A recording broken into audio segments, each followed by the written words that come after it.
bonjour à tous. On va continuer à voyager dans le temps, à la fois dans le passé et puis à la fois dans le futur, hein, puisque les relations au long terme de l'homme en fait, par le passé vont impacter en fait, nos nouvelles relations en fait, avec, notamment avec la nature et les écosystèmes, et notamment les projets de restauration et de conservation. Donc il n'y a pas que la grotte Cosquet qui est un sanctuaire. La nature, pendant toute une époque, a été sanctuarisée dans sa conservation. Il y a à peu près encore il y a un demi-siècle, la conservation de la nature était basée sur des perceptions de paysages, etc., dont étaient en grande partie exclus l'homme, voire même les animaux, jusqu'aux grands incendies en fait, du parc de Yellowstone qui ont montré toute l'importance en fait, des perturbations.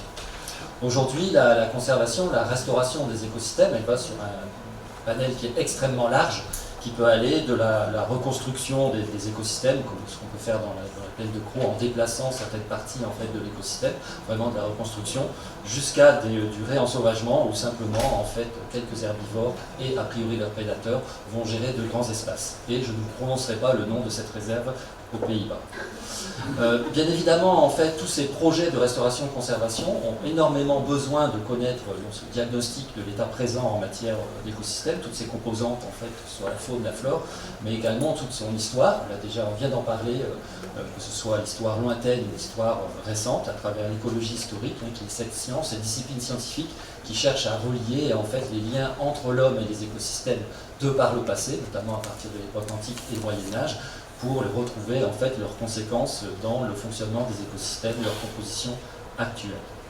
Et donc de fait, tout projet d'écologie de la restauration, ou projet en fait de conservation, va être extrêmement lié en fait à cet héritage, à ce legs des relations entre l'homme et la nature, à la fois pour identifier qu'est-ce qu'ont été les écosystèmes avant leur dégradation par l'homme, quel est le niveau de dégradation, mais aussi très important, quels sont éventuellement les seuils d'irréversibilité qui ont été franchis, qui feront qu'on ne pourra jamais retourner dans le passé, et également voir quels sont les niveaux de restauration requis, qui peuvent être très légers, mais extrêmement lourds par rapport à ce legs des relations entre l'homme et la nature.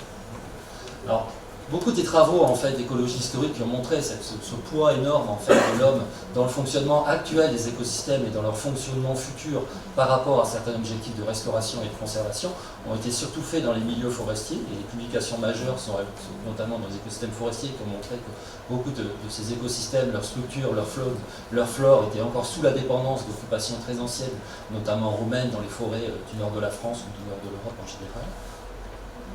Et on a beaucoup moins en fait, de travaux qui ont été menés sur les écosystèmes herbacés, puisqu'on pouvait penser que les écosystèmes herbacés, là où on a de l'herbe, finalement la récurrence du pâturage pendant des centaines, voire des milliers d'années, du pâturage domestique, ou la récurrence en fait, des feux pastoraux ont effacé finalement ces traces en fait, d'occupation ancienne. Il n'en est rien du tout, en fait, puisque des travaux en fait, relativement récents qui ont été menés sur les îles Malte, de l'Estonie, ont montré que certaines des pelouses, leur composition floristique était encore sous la dépendance en fait, de la densité d'occupation de la densité d'occupation humaine pendant l'âge de fer. Donc nous on s'est intéressé au même type d'écosystème, c'est la plaine de Crau. La plaine de Crau c'est vraiment un écosystème typiquement méditerranéen que finalement peu de gens connaissent quelque part par rapport à la Camargue, à la forêt de la Sainte-Baume, etc. Parce que c'est un milieu où on ne va pas facilement se promener, on traverse sur la 4 voies qui va entre Martigues et puis Fos, puis Arles. Pourtant c'est un écosystème qui est extrêmement intéressant, hein, qui est vraiment la résultante de conditions méditerranéennes assez drastiques, soit au niveau du climat, la sécheresse, le vent, et d'un sol très particulier, et bien évidemment de pratiques anthropiques très anciennes. C'est comme de nombreux écosystèmes en région méditerranéenne vraiment un point chaud de biodiversité, que ce soit bien évidemment pour la végétation, la richesse de sa végétation en fait sur une petite unité de surface, la présence de lichens, mais également en fait une faune en fait typique, endémique, notamment la présence d'un criquet qu'on trouve presque dans cet espace-là, et les plus grandes populations pour la France d'espèces d'oiseaux stépiques, et la présence du grand lézard, le lézard osselet, en fait le plus grand lézard de France.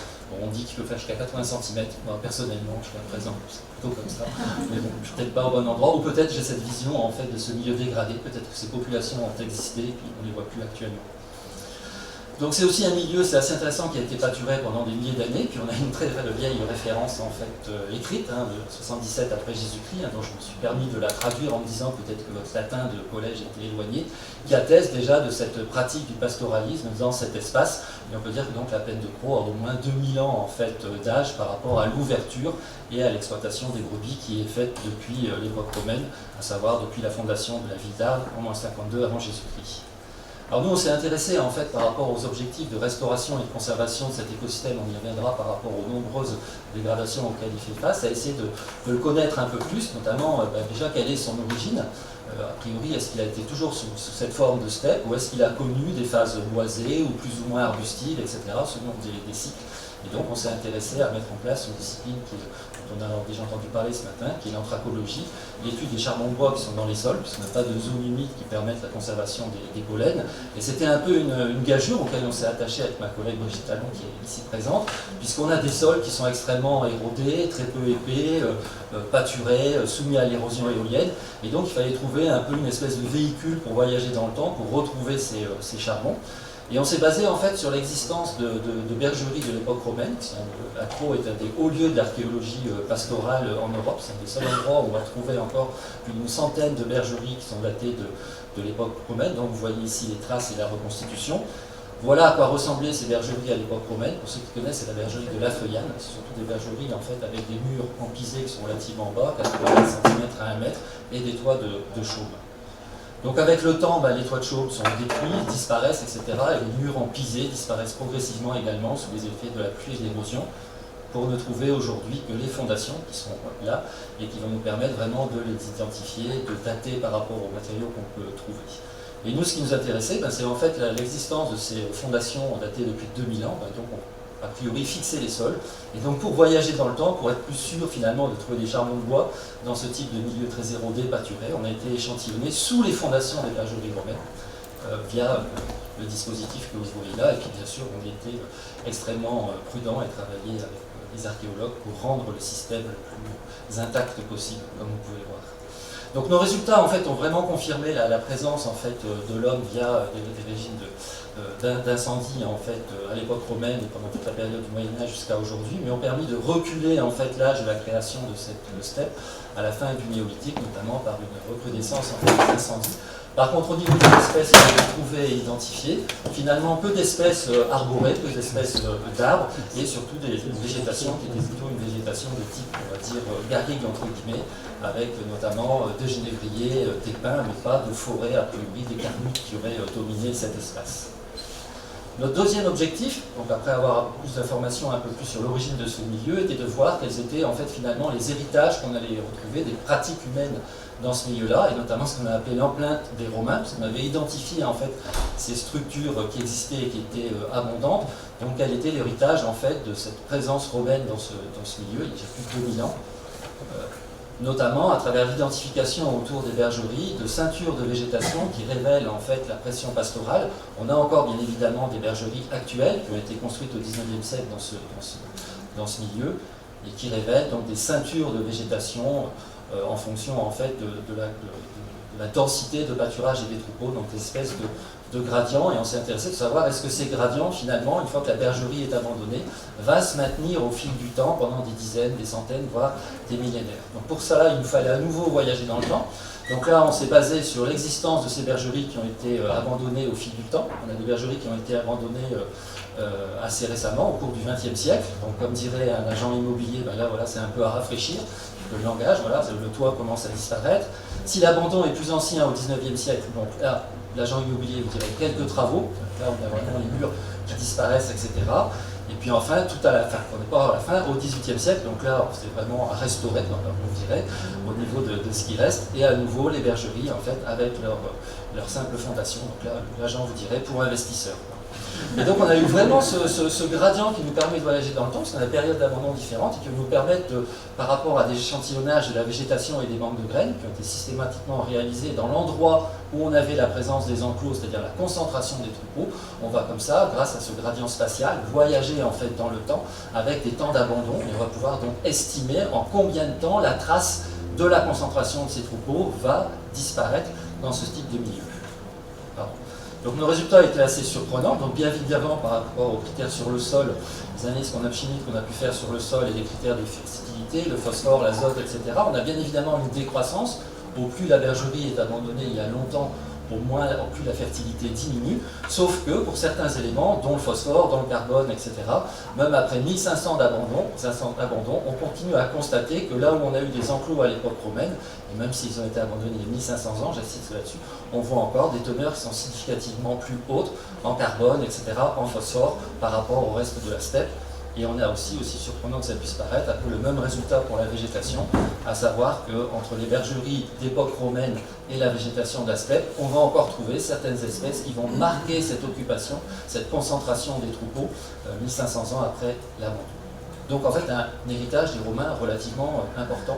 On imagine dans un milieu juste la concentration finalement de quelques animaux pendant quelques dizaines d'années qui va encore se répercuter presque de millénaires ensuite. Un autre sujet très important en matière de restauration et de conservation, par rapport toujours au temps, c'est une fois qu'on va s'intéresser en fait à la volonté de restaurer un milieu qui a été dégradé, c'est quel écosystème de référence, ça a été signalé dans la présentation précédente, à quoi on s'adresse en sachant qu'on est dans un monde qui change au niveau global, que ce soit les changements climatiques ou les changements d'usage. Donc on s'est intéressé également à ce sujet-là dans l'accro en se disant que finalement on a l'impression que c'est un milieu qui ne change pas beaucoup. Entre une carte postale du début du XXe siècle et puis une photo que j'ai faite très récemment, vous voyez que ça se ressemble énormément. Donc on a essayé de rechercher plus finement s'il y avait des changements qui pouvaient être attribuables au changement climatique ou au changement d'usage. Donc on a été revisiter en fait des relevés botaniques qui avaient été faits pendant toute la période du XXe siècle, des relevés des collègues phytosociologues. On a épluché en fait toutes les données qu'on pouvait trouver, c'est encore une fois de l'écologie historique, dans les thèses, dans les articles, etc. Et on a bien sûr après actualisé bien évidemment la flore, on fait la synonymie et essayé de réaliser à nouveau des relevés a priori aux mêmes endroits. Bien à l'époque, ils n'avaient pas les GPS, donc c'est une fois un peu compliqué, je vais y revenir, mais on a essayé de refaire ces relevés.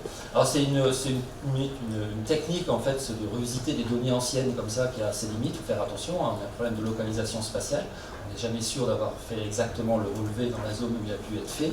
Il faut faire attention que les études qui ont été faites au XXe siècle n'avaient pas les mêmes objectifs que celles qu'on fait maintenant, ce n'est pas la même façon de travailler.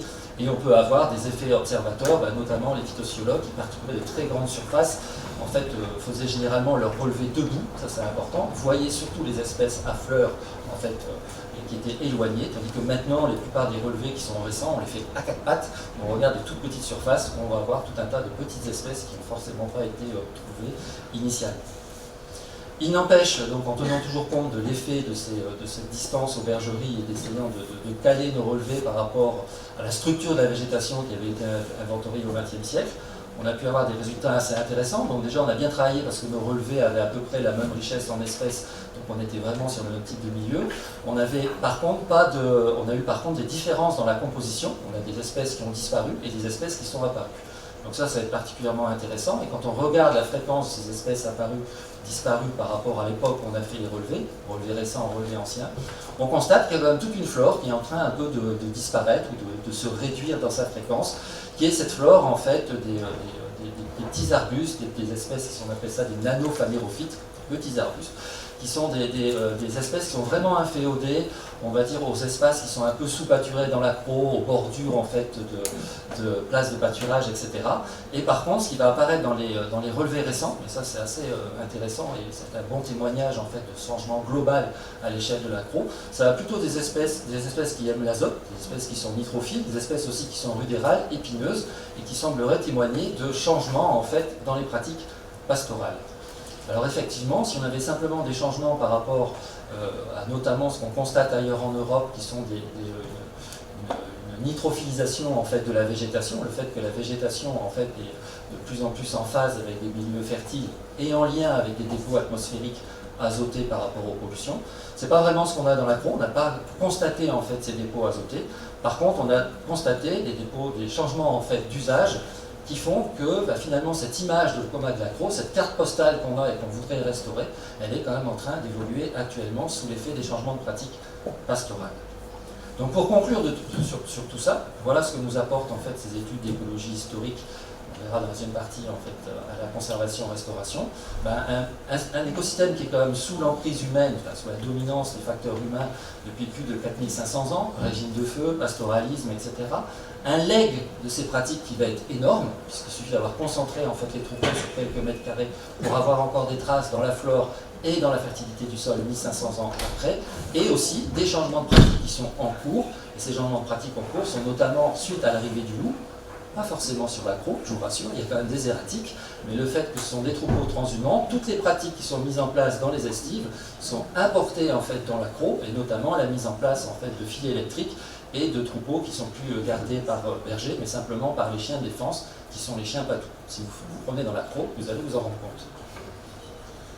Donc les impacts humains, en dehors en fait de ces impacts, on va dire traditionnels, qui ont permis à cette végétation d'évoluer, ce milieu qui est considéré comme la seule steppe en fait d'Europe occidentale, ont fait évoluer cette végétation de type stépique, qu'on appelle le poussoul, du latin l'espace que l'on traverse, ça fait 2000 ans en fait qu'on a du pastoralisme, mais il y a eu bien d'autres en fait dégradations qui ont été très très rapides, notamment ces 50 dernières années, et qui ont transformé cet espace d'une vaste zone ouverte de 50 000 hectares. En gros, aujourd'hui, à peu près, on a perdu 80% en fait de la surface, il reste 10 000 hectares qui sont de plus en plus fragmentés. Ces destructions, elles sont dues à la mise en place en fait, de vergers, de production intensive, de pêche, de nectarines, d'abricots, etc., à l'installation de nombreuses bases militaires, enfin, à la fois la base militaire 10, puis toutes les dépôts de munitions qu'on peut avoir autour, et depuis la création du grand port maritime de Marseille, de nombreuses carrières qui ont servi à la construction des darses, des quais, etc. Donc un milieu qui se réduit non seulement comme peau de chagrin, mais qui se fragmente aussi énormément. Donc là, vient tout le problème en fait de la conservation, de la restauration de cet espace. Si cet espace, en fait, la concentration de troupeaux, on le voit encore 1500 après les effets, on peut se demander quels vont être les effets à long terme de l'agriculture industrielle, des aménagements militaires, de tout ce qui est carrière, etc. Et nos travaux, on se consacre depuis 10 ans finalement à des expériences de restauration de ce milieu-là, montrent tous que finalement, malgré tout ce qu'on peut faire, malgré toutes les techniques qu'on peut mettre en place, malgré tous les moyens qu'on peut avoir, et on a eu de nombreux moyens sur les projets, cette carte postale, on ne l'atteint jamais. Ce milieu, tel qu'on peut le voir dans sa définition, dans sa composition, dans sa structure, etc., il appartient définitivement au passé. Ça paraît assez logique quelque part, puisque les systèmes vivants sont dynamiques. Et même si on peut avoir au fil des années, au bout de 10 ans, des trajectoires de communautés végétales qui nous ramènent vers le milieu stépique, on a toujours en fait des différences, on a toujours des espèces qui sont présentes ou pas présentes, des fréquences d'espèces ou des fonctionnements qui sont différents et qui font que la conservation en fait ou la restauration des espaces naturels à la manière d'un tableau, d'une carte postale, ne marchera pas. Par contre, si on sait regarder en fait ce que la nature est capable de faire sans qu'on essaye de la forcer, de la diriger, de restaurer ou de conserver, on a notamment étudié en fait les impacts en fait, de l'exploitation de carrières qui se sont terminées il y a une trentaine d'années. Ces carrières ont été installées bien évidemment dans la steppe de référence. Et aujourd'hui, vous voyez à quoi elles ressemblent, sans aucune opération finalement de restauration. On a des milieux qui n'ont rien à voir avec ce qu'il y avait avant. Avant, on avait une steppe, maintenant on a des mares temporaires, on a des étangs, on a des prébois, etc. Et ils sont donc intéressés de la valeur de ces patrimoniales, de ce qu'on appelle ces nouveaux écosystèmes, ces milieux qui étaient dits avant dégradés. Est-ce qu'au bout de 30 ans, ils sont toujours aussi dégradés? Ils ne le sont pas tant que ça, parce que quand on fait un certain nombre de relevés, on constate que le nombre d'espèces moyen, finalement, il est plus important dans les carrières, pour une surface égale, donc plus d'espèces qui s'expriment en fait dans les milieux de carrière. Alors bien sûr, si c'est des espèces invasives, c'est pas très intéressant, mais si on regarde cette fois-ci sur l'ensemble des sites qu'on a inventoriés, et si on regarde la patrimonialité des espèces, le fait qu'elles soient protégées au niveau européen, national, régional, on constate aussi que c'est finalement dans les carrières, au regard de la diversité des milieux qui ont été créés, sous l'effet de l'exploitation et du pseudo-réaménagement ou de l'abandon ensuite, on va avoir une plus grande diversité. Donc ça montre quelque chose de très très important, c'est que donc en matière en fait de restauration-conservation, s'affranchir en fait du rôle de l'homme, c'est complètement utopique.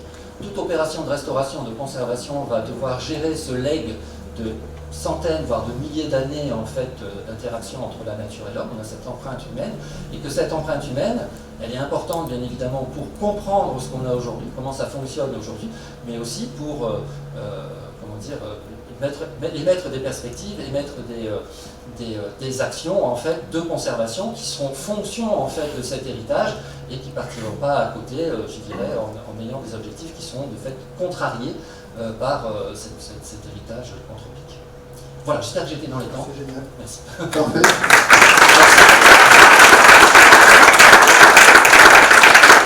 Merci beaucoup Thierry. Vous comprenez que cette présentation est assez primordiale pour faire le lien entre ce matin et cet après-midi.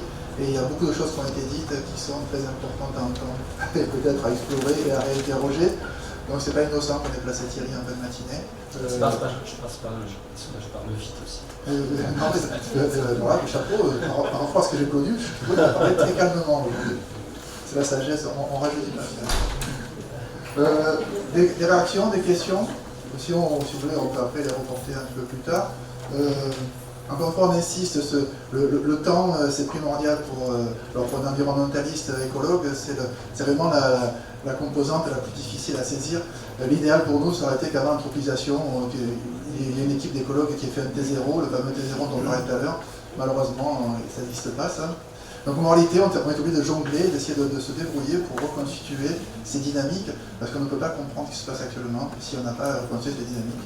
Et puis on le voit que peut-être une des premières mesures de gestion pour favoriser les espèces patrimoniales, c'est des carrières de partout, si j'ai bien compris, c'est ça. Mais au-delà de la boutade, ça réinterroge beaucoup nos pratiques, et puis vous allez voir cet après-midi, quand on prend le temps d'observer, à travers les différents observatoires, vous verrez qu'il y a des choses qui sont assez fascinantes qui ressortent en bien, comme des fois, forcément, en pas trop bien pour l'environnement. Mais je ne vais pas divulgacher la suite de cet après-midi. Est-ce que... Bon, je peux parler jusqu'à demain comme ça, mais si, est-ce que vous avez des questions? Hugo, vas-y.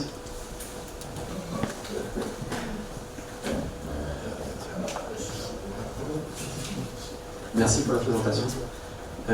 Sur ta dernière phrase, tu avais dit justement que les actions de conservation étaient en fonction de l'héritage qu'on avait aujourd'hui. Et je me rappelle que sur une intervention que j'avais faite dans le cadre d'un DESU, tu nous avais expliqué plein de choses hyper intéressantes. Et notamment le fait que de plus en plus de recherches vont sur les espèces ingénieurs, et donc finalement qui sont un héritage de nos activités, et qui aujourd'hui maîtrisent d'une certaine façon le territoire et travaillent sur la diversité. Est-ce que tu pourrais nous dire un peu plus par rapport à l'orientation des recherches qui vont dans ce sens-là ou pas? Oui, c'est un peu un autre sujet, mais bon, ça je peux le resituer. En fait, actuellement, dans tout ce qui est opération de restauration, on peut aller, comme vous l'avez compris, du laisser-faire. Il n'y a plus aucune intervention, etc. On accepte en fait la résilience globale de la nature qui va nous conduire vers ce qu'on appelle des nouveaux écosystèmes, des nouvelles dynamiques, etc., qui sera fonction de cet héritage et de ce qui se fait autour. Il y a très peu d'opérations actuellement qui sont telles quelles. Elles commencent en fait de plus en plus à se mettre en place parce qu'elles coûtent moins cher que des opérations de restauration avec un objectif affiché. Et à l'autre bout en fait de la chaîne, il y a ces opérations que vous avez vues de restauration qui sont basées sur du génie civil en fait, qui sont très lourdes, très coûteuses pour l'environnement, qui ne nous mènent pas vraiment à l'objectif en fait désiré et qui posent le problème en fait du changement global, puisque si on se base sur du génie civil, on utilise des engins de chantier, etc., qui émettent du CO2, qui consomment des hydrocarbures. Donc c'est pas parce qu'on essaie d'avoir une action positive pour la biodiversité qu'on doit l'avoir négative pour le climat. Et donc c'est pour ça qu'à l'intermédiaire, j'y viens, il y a toute une façon de restaurer qui relève de ce qu'on appelle maintenant les solutions fondées sur la nature, qu'on a aussi appelé les écotechnologies, l'ingénierie écologique, où on va utiliser la nature pour restaurer la nature. L'utilisation de la nature, c'est identifier certaines espèces qui ont des rôles prépondérants dans les écosystèmes. Les herbivores, ça a des rôles prépondérants pour restaurer des prairies. Et puis quelquefois, d'autres espèces que grâce à l'écologie fondamentale, on a pu situer en fait dans leur écosystème, on a pu vraiment estimer leur niche écologique, leur fonction, les utiliser effectivement, non pas les remettre dans le système pour leur valeur patrimoniale, mais les utiliser en fait pour la restauration. C'est notamment le cas de la réintroduction des castors en rivière, dont l'action va aller bien au-delà simplement de rajouter une espèce dans le système. Donc une de nos ingéniosités à nous, c'est sur la plaine de Croix, après une fuite d'hydrocarbures et après des travaux classiques en fait, de remise en place des sols, plutôt que de ressemer en fait la steppe, qui compte plus de 150 espèces, donc ça fait un sacré mélange de graines à faire. On a réintroduit donc une fourmi, qui est une fourmi moissonneuse, la fourmi Messor, qui a été elle-même nous chercher les graines et qui reconstitue en fait les couleurs du tableau, qui les redistribue en travaillant gratuitement. Oui, je voulais. Merci pour ce panorama en fait qui montre cette approche intégrée, qui montre vraiment la complexité de ce socio-écosystème à travers à la fois des échelles spatiales et temporelles extrêmement importantes. Et donc du coup, tu nous as montré aussi la valeur foncière de cet espace. Et quel est le dialogue? Y a-t-il un dialogue entre les différents acteurs qui ont une certaine appétence à cet espace qu'ils considèrent comme libre et de l'intégration des enjeux relatifs à la richesse écologique et à la fonctionnalité en fait de ce milieu dans leurs activités et le développement de l'aménagement de ce territoire. Ok. Donc dialogue entre, on va dire, aménageurs et conservateurs, oui, il y a aux différentes couches du niveau de préception. C'est une zone Natura 2000, donc il y a un comité de pilotage Natura 2000. C'est une zone où on a une réserve naturelle nationale sur 7400 hectares, c'est une des plus grandes réserves de France. Donc dans ce comité de pilotage, etc., dans son conseil scientifique, il y a dialogue aussi. Et pour toute opération finalement de restauration et d'aménagement, systématiquement, nous on se retrouve autour de ces projets de restauration, à la fois en fait avec des scientifiques qui représentent les différentes disciplines, avec des associations de conservation, protection de la nature, etc., mais aussi avec les représentants en fait des utilisateurs de ce milieu, qui vont être tout le monde agricole, tout ce qui est lié au pastoralisme, mais aussi tout le monde en fait de l'agriculture intensive liée à l'arboriculture, et également les aménageurs en fait lourds, à savoir les militaires et les représentants du grand port militaire, enfin le grand port militaire, c'est une bonne synthèse, le grand port maritime de Marseille, qui est donc à Fos-sur-Mer, c'est toujours un peu compliqué. Donc là, c'est à ce moment-là qu'ont lieu les échanges. Actuellement, il y a des échanges qui sont aussi extrêmement importants sur la conservation de ce milieu par rapport aux nouveaux objectifs d'aménagement. Il y a un grand projet d'autoroute en fait qui devrait relier Fos en fait à l'autoroute qui est plus au nord, donc qui a fait l'objet de nombreuses consultations. Et il y a aussi le projet actuellement d'agrandissement en fait de la réserve naturelle de plus de 3000 hectares, c'est pas rien. Et c'est aussi dans le cadre de l'enquête publique un grand moment en fait de concertation sur les aspects conservation ou aménagement. C'est un lieu de conflit extrême, quand même, là. C'est un lieu de conflit extrême. Pourquoi? Parce que c'est plat, c'est accessible et géographiquement c'est très bien situé dans les échanges est-ouest et nord-sud. Donc c'est un lieu qui va encore énormément entre guillemets souffrir de beaucoup de projets très destructeurs. Et donc je souhaite vraiment que cette réserve elle passe, parce que même si les surfaces peuvent paraître importantes, 3000 hectares, 7000 hectares, on en avait 50 000, il nous en reste que 10 000. On a perdu 80%, plus que temps en fait de conserver ce qui reste, parce que la valeur de ce milieu, elle va au-delà de sa valeur biologique, si vous avez bien compris, en fait, tout ce qui s'est passé dans la Crau, vous déplacez un galet en Crau, vous marquez le milieu pour les prochains millénaires. Donc on a toutes les traces en fait d'occupation depuis la fin du néolithique. Les camps néolithiques, les camps de pasteurs romains, tous les camps itinérants au Moyen-Âge, qui ont été très fortement exploités à une époque en fait, par mon collègue archéologue, Gaëtan Courgès notamment, qui était un des découvreurs de ces bergeries romaines qui sont encore uniques en Europe. Et du coup, quels sont les leviers qui pour toi te sembleraient à mettre en œuvre pour favoriser l'éclairage des scientifiques tenant compte de la diversité des intérêts de cet espace-là? Ce qui est important, ce que nous on a constaté en fait, c'est qu'au plus tôt on est mis, et au plus tôt on peut consacrer en tant que scientifique du temps à des comités scientifiques, des comités de pilotage. C'est pas vraiment notre cœur de métier, il faut être clair sur ça aussi. Au plus on a une action finalement qui va limiter, c'est-à-dire éviter, réduire les impacts, plutôt que d'intervenir tout à la fin, quand le projet est fait, quand on constate que les bureaux d'études, les entreprises ne sont pas capables de restaurer tel que c'était, et où là on va faire appel aux scientifiques pour dire voilà, aidez-nous, faites quelque chose. Et bien souvent on est obligé de dire c'est beaucoup trop tard. Donc là, au plus on est intégré dans les projets et au plus le CNRS nous donne du temps pour ces missions-là également, au mieux c'est en fait pour l'environnement, au sens large, mais également pour la recherche, parce que c'est en préservant ces modèles-là.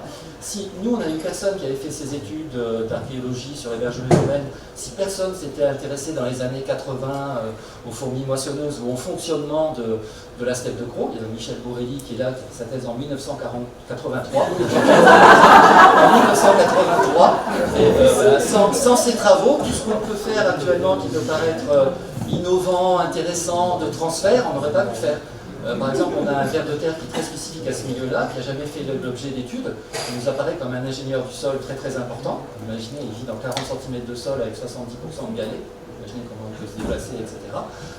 Là, quand on n'a pas en fait, ces informations fondamentales sur la vie en fait, de cette espèce, on ne peut pas la manipuler pour l'utiliser pour la restauration. Donc ça milite aussi énormément pour continuer à soutenir la recherche en écologie fondamentale. Sans recherche en écologie fondamentale, l'ingénierie écologique, les solutions fondées sur la nature, on sera toujours très limité. Très belle sa conclusion.